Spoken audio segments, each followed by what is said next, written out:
ក៏បងខកទេមិនដាក់ទេក្រៅពីអូនរើមកនេះលឿនដូចអូនលូនអូនចង់ជាមួយជីវិត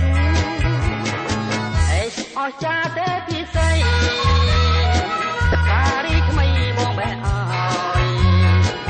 ប្រអប់ណាស់ក៏មិនទាន់ដល់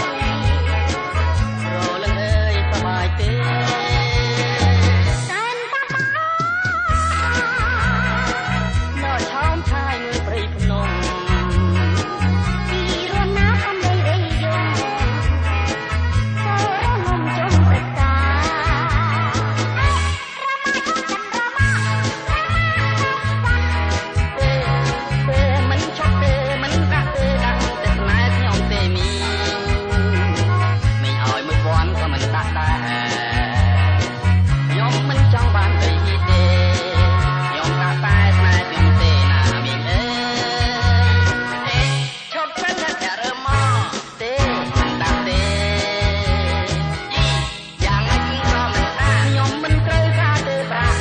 មិនដាច់ក៏ឲ្យទៅចងតោះនឹងអង្គុយផ